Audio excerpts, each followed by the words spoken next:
Hola, buen día, ¿cómo están? Esperamos que muy bien. Ustedes ya nos conocen, nosotros somos Chicos en el Aire y como cada sábado estamos por aquí para compartir distintos temas de interés general.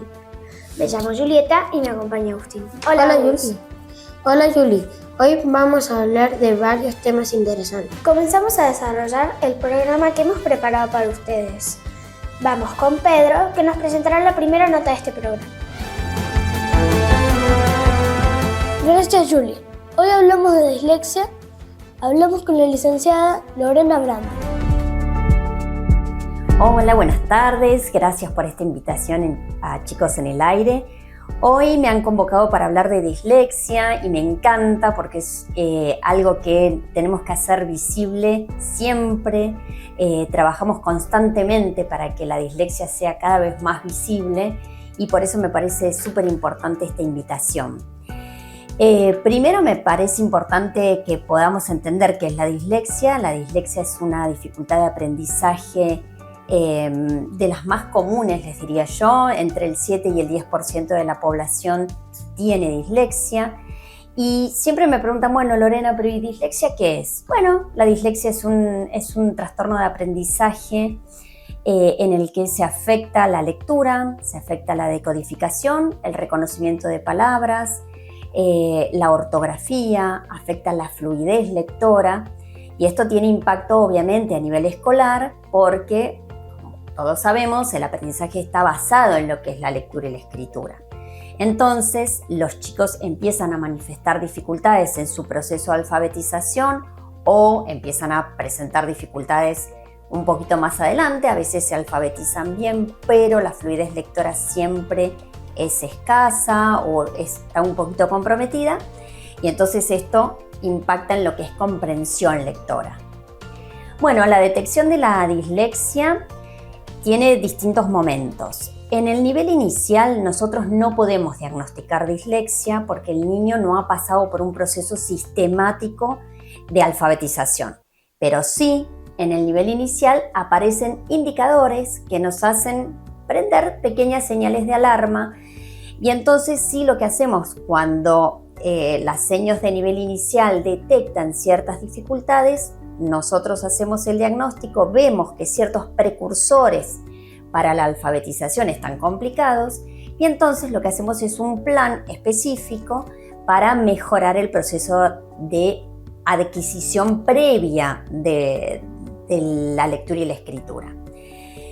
Ahora, cuando el niño ya ha pasado durante 6 meses de escolaridad del nivel primario, del primer grado, 6 meses de escolaridad y estamos en el mes de julio, agosto y el niño no se ha alfabetizado, entonces ya nos tenemos que estar preguntando qué pasa. Un niño necesita 3 meses nada más para lograr alfabetizarse. Si no lo ha logrado, necesitamos hacer una consulta. A veces es simplemente que el niño necesita un poco más de tiempo y estímulos distintos. Y otras veces es porque estamos hablando de niños con dislexia. Entonces, no es lo mismo diagnosticar a un niño a mitad de primer grado, porque ahí nosotros tenemos un abanico de posibilidades para mejorar la dificultad, que diagnosticarlo en tercer grado, después de que ha pasado primero y segundo. Y entonces en tercero lo diagnosticamos, pero ya ha pasado por 2 años de altos niveles de frustración que se los podríamos haber evitado. Bueno, la dislexia no se cura. Eso es una pregunta que me hacen muy seguido. ¿Se cura la dislexia? ¿Va a dejar de tener dislexia cuando sea adulto? No. Lo que sí logramos es que esta dislexia se compense de una manera tal que no sea un obstáculo en la vida de la persona. Entonces, la persona tal vez en un adulto le cueste más manejar la ortografía, la fluidez lectora siempre va a estar un poco impactada, pero con buenos tratamientos la persona logra tener todas las estrategias para hacer que su lectura y su escritura sea lo más operativa posible.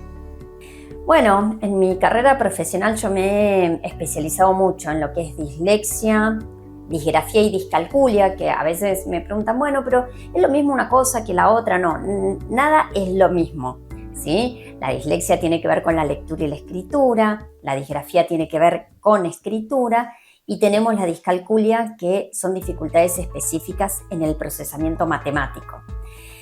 En mi experiencia, yo he trabajado con chiquitos que tienen distintos tipos de dificultades de aprendizaje y lo que yo veo es, cuando nosotros los diagnosticamos tempranamente, la evolución es mucho mejor. Primero porque los chicos ya tienen estrategias y encaran su proceso de aprendizaje con todas las estrategias y todos los sostenes que hacemos entre la terapia y los ajustes que hacemos a nivel escolar. Entonces, son niños que van consolidando su proceso de aprendizaje con mucha solidez, con buena autoestima y hace que el niño pueda aprender con mucha seguridad. Diferente es cuando yo diagnostico a los niños en quinto, sexto grado, primer año del nivel secundario.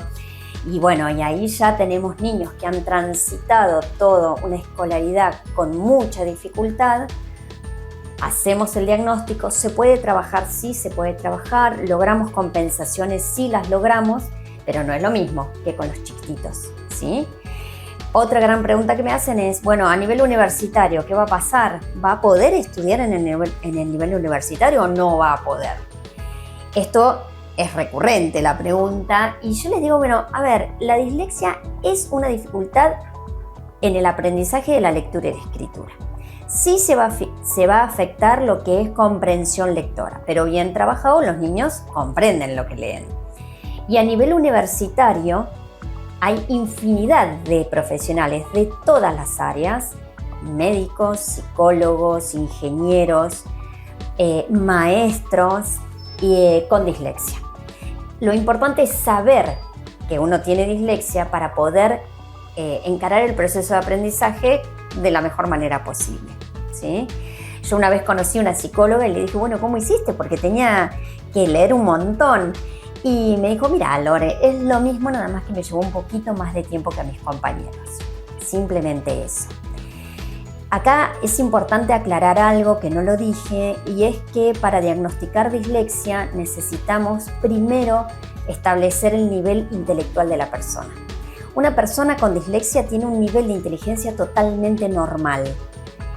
Lo que tiene es esta dificultad de aprendizaje en lo que es lectura y escritura, pero su inteligencia es totalmente normal y en algunos casos supera la media. Entonces, tenemos niños con una inteligencia totalmente normal que lo único que tiene afectado es este proceso y entonces tiene todas las capacidades y las estrategias para poder avanzar dentro de una carrera universitaria. El rol de la escuela y de las maestras en caso de niños con dislexia es fundamental y yo les diría es el pilar, uno de los pilares donde nosotros nos apoyamos. Los niños pasan 4, 5, 6 horas en la escuela y la que es responsable del proceso de aprendizaje de este niño es la seño.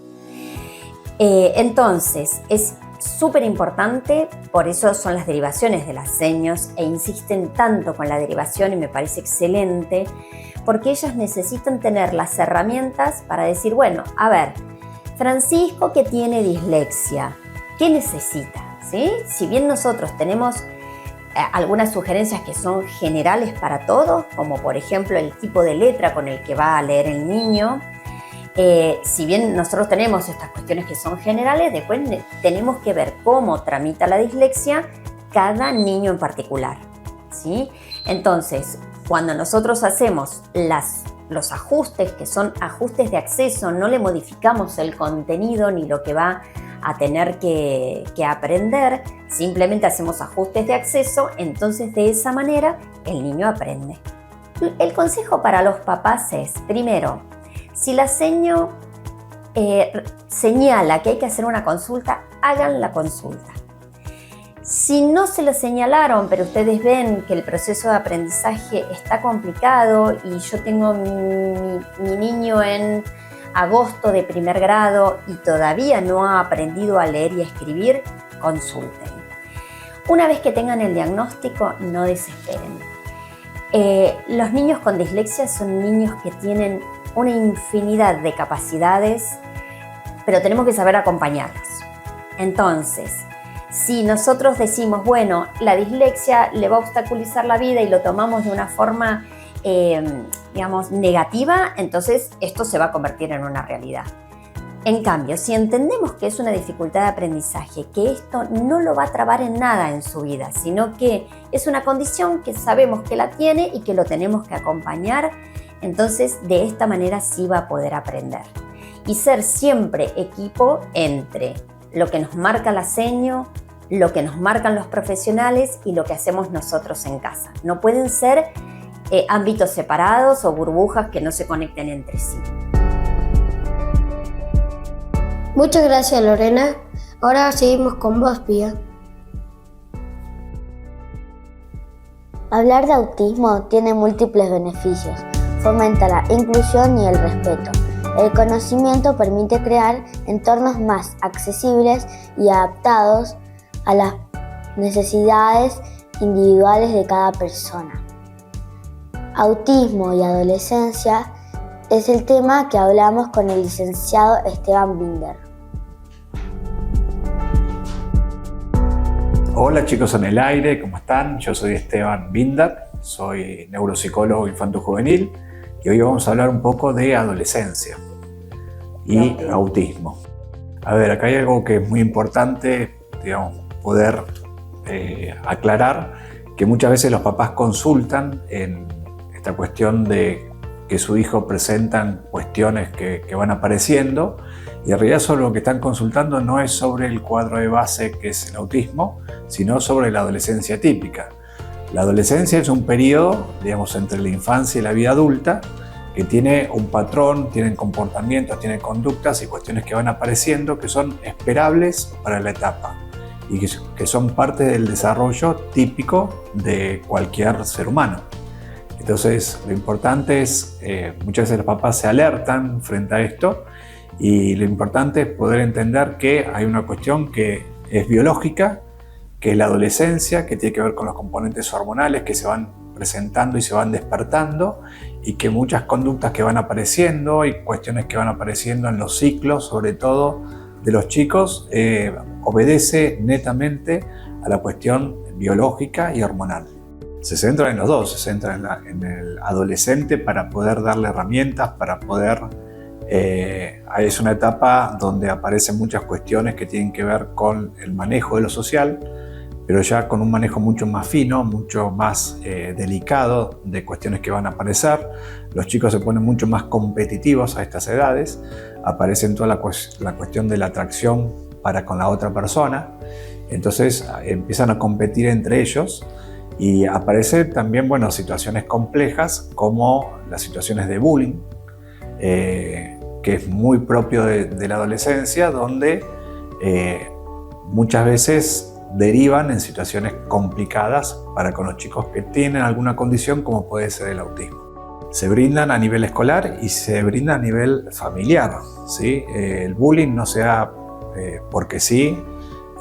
Muchas veces lo que los chicos reflejan es lo que muchas veces son transmitidos por la familia, no directamente, pero a veces, digamos, papás que tienen una situación en la calle y son más bien intempestivos y son más agresivos, los chicos van a reproducir eso, digamos, porque es lo que aprendieron.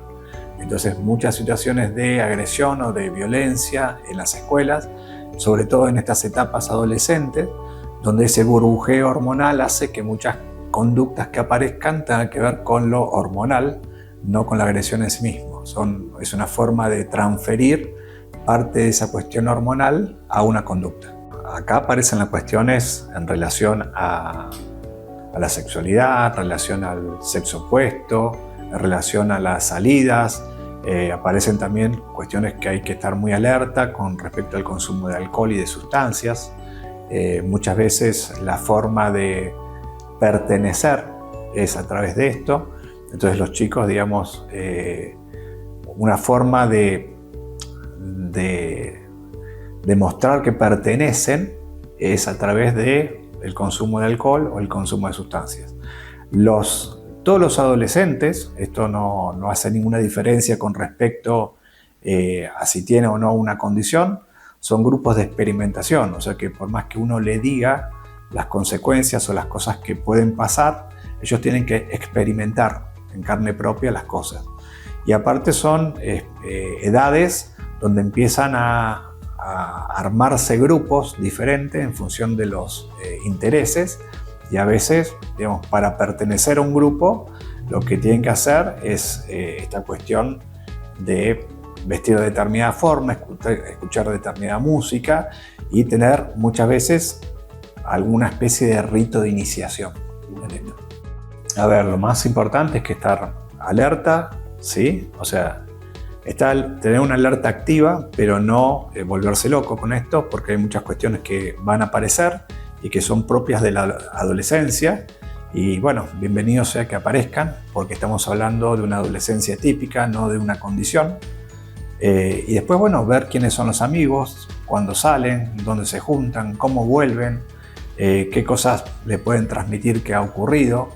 Eso es importante, digamos, estar un poco al tanto de la vida de los chicos. Como así también las cosas que ven, que consumen, ¿sí? en los medios, en las redes sociales. Esto es muy importante porque esta edad es muy vulnerable a cualquier crítica y a cualquier moda que se ponga, y aparecen estas cuestiones de desafíos que aparecen en las redes como TikTok o como aparece en Facebook o aparece en Instagram, donde los chicos, digamos, se desafían a ellos a través de algo que ocurre, y muchas veces estas son situaciones complicadas. A ver, lo importante es entender que es una etapa que se va a presentar en todos, es una etapa que inicia hacia los 11 años aproximadamente, cada vez inicia más temprano y termina hacia los 17 y 18 años. Es una etapa donde los chicos están entre la infancia y la vida adulta, entonces por momentos los chicos aparecen situaciones donde están viendo dibujitos que veían cuando tenían 8 años, como Dragon Ball, y al día siguiente están pidiendo el auto para ir a una fiesta. Esta cuestión como de independencia, donde quieren ser adultos, pero como es una etapa de desarrollo que está entre una y otra, van a aparecer estas conductas y es normal. Como así también es muy normal los ciclos emocionales, esto responde a las hormonas puramente, donde a veces los chicos frente a cualquier eventualidad hacen una escena dramática y dicen, bueno, ya van a ver cuando ya no esté y qué sé yo, se encierran en el cuarto, lloran y a los 3 minutos salen como si no hubiera pasado nada y dicen, ¿qué hay de comer? ¿Qué vamos a comer esta noche? Bueno, esto son la cuestión hormonal. Es una etapa difícil, inclusive muchas veces cuando tenemos que hacer diagnósticos, porque la adolescencia promedio, típica, digamos, presentan cuestiones que aparecen en cuestiones psicopatológicas más difíciles. Entonces, hacer un diagnóstico en estas edades es mucho más complejo. Gracias, Esteban, por estar siempre dispuesto a charlar con nosotros. Nos vamos con Lucía y la próxima nota. Gracias, Julie. La licenciada Melissa Gaibasi nos recibió para hablar sobre los diferentes enfoques en discapacidad. Además, nos explica qué es ser una persona neurotípica o neurodiversa. Lo compartimos. Hola chicos en el aire, yo soy Meli Gaibasi, soy fonoaudióloga y hoy vamos a hablar de la diferencia entre dos paradigmas, el paradigma médico y el paradigma social. Antes veíamos a la discapacidad o a las personas neurodiversas desde el punto de vista del paradigma médico. ¿Qué quiere decir eso?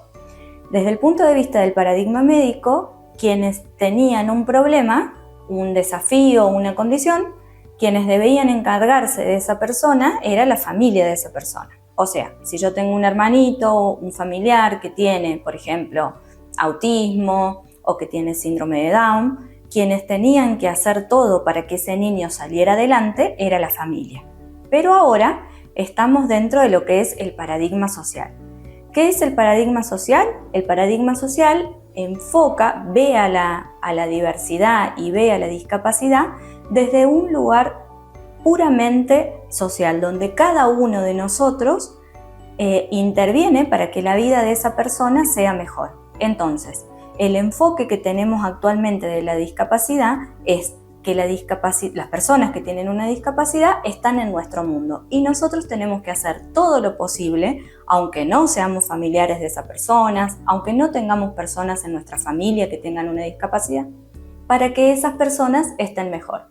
Entonces, el paradigma social es fundamental porque nos hace ver a todos que las personas que tienen desafíos están en nuestro mundo y que depende de nosotros que esa persona que tienen desafíos estén mejor. Entonces el foco no está puesto en que la familia se encargue de llevarlo a los pequeños a las sesiones, de llevarlo a los tratamientos, sino yo personalmente, como una persona que integra esta sociedad, ¿qué es lo que hago para que esa persona esté mejor? Esté incluida, esté dentro de la escuela de la mejor manera. Entonces, como fundamental entender que ya la discapacidad y la diversidad no es un problema, vamos a decirlo así entre comillas, de la persona que lo padece, sino que al contrario, es un tema de todos, de cada uno de nosotros. ¿Qué quiere decir? ¿Qué es un cerebro neurodiverso? Nosotros hablamos de dos tipos de personas que tienen dos tipos de cerebro que funcionan distinto. Una que la llamamos neurotípicos, que son cómo se desenvuelven la mayoría de las personas, cómo funciona el cerebro de la mayoría de las personas. A esos les decimos neurotípicos.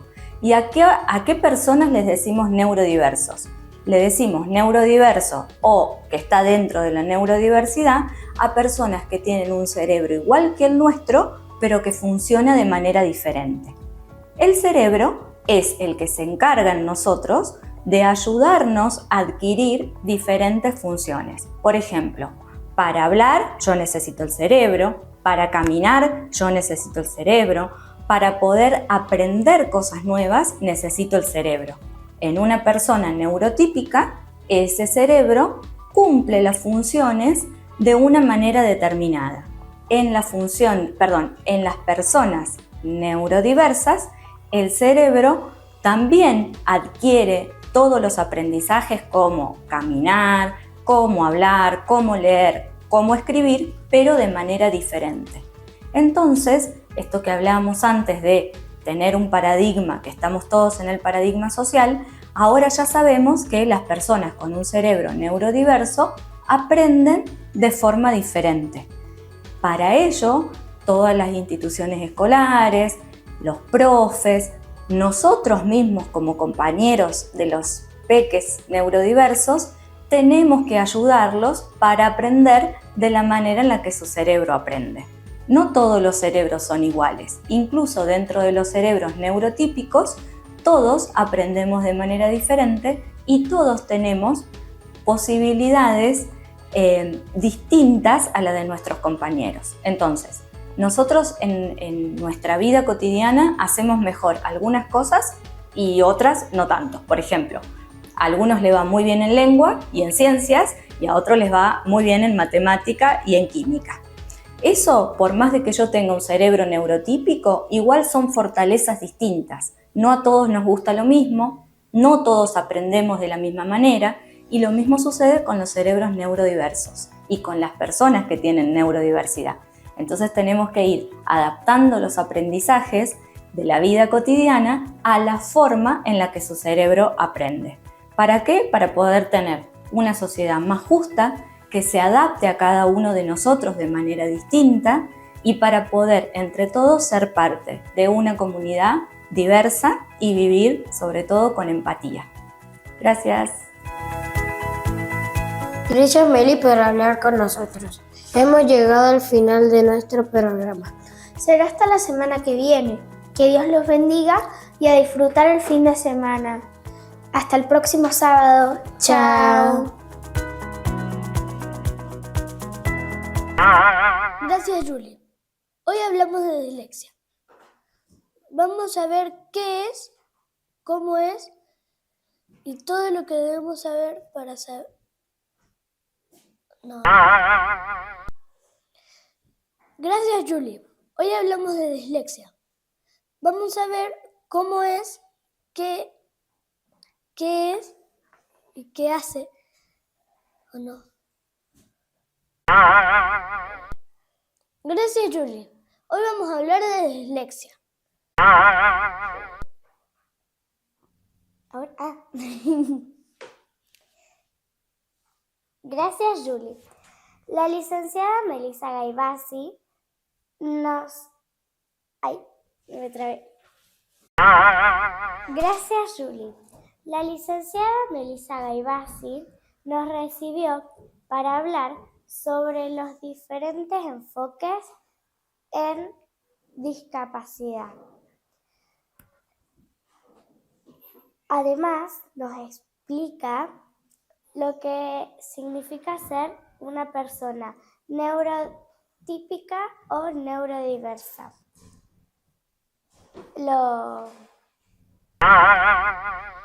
Hablar de autismo tiene múltiples beneficios. Fomenta la inclusión y el respeto. El conocimiento permite crear un entorno más accesible y... ¡Ay, me olvidé de la palabra que tenía! Seguimos con Gracias, Julie. Hoy vamos a hablar de dislexia.